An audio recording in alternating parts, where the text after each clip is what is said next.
జనసేనాని పవన్ కళ్యాణ్కు రాజకీయ అవగాహన చాలా తక్కువ. అయితే తనకు ఎక్కువ తెలుసు అనుకొని ఇష్టానుసారంగా మాట్లాడుతూ ఉంటారు.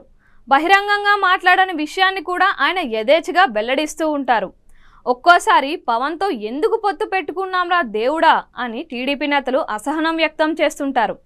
తాజాగా పిఠాపురంపై ఆయన కామెంట్స్ వివాదాస్పదంగా మారాయి. తనను ఎంపీగా పోటీ చేయాలని మోదీ, అమిత్ షా కోరారని చెప్పారు. అయితే ఎమ్మెల్యేగా పోటీ చేస్తానని వారితో చెప్పానన్నారు. ఒకవేళ మళ్ళీ వాళ్ళిద్దరూ తనను ఎంపీగా పోటీ చేయాలని కోరితే తప్పకుండా ఆ పని చేస్తానని ప్రకటించారు. అప్పుడు కాకినాడ నుంచి తాను ఎంపీగా, ఆ స్థానం నుంచి పోటీ చేసే ఉదయ్ పిఠాపురం నుంచి బరిలో దిగుతామని తేల్చి చెప్పారు. కాకినాడ, పిఠాపురం అభ్యర్థులు అటు ఇటు మారుతారని చాలా తేలిగ్గా చెప్పేశారు ఆయన. ఇక్కడే అసలు సమస్య.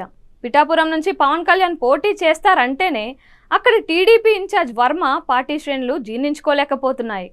పవన్ పోటీ చేస్తారని సహకరించాలని వర్మకు చంద్రబాబు నచ్చజెపితే అతి కష్టం మీద ఆయన ఓకే అన్నారు. వర్మ తల ఊపినా టీడీపీ కార్యకర్తలు, నాయకులు పవన్కు మనస్ఫూర్తిగా చేస్తారని నమ్మకం లేదు.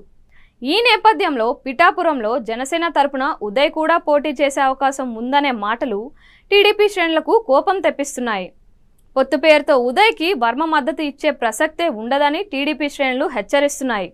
ఒకవేళ పవన్ అన్నట్టుగా కాకినాడ నుంచి ఉదయ్ తప్పుకొని పిఠాపురానికి వస్తే వర్మ సహకరించడం పక్కన పెడితే ఇండిపెండెంట్గా బరిలో దిగుతారనే చర్చ మొదలైంది.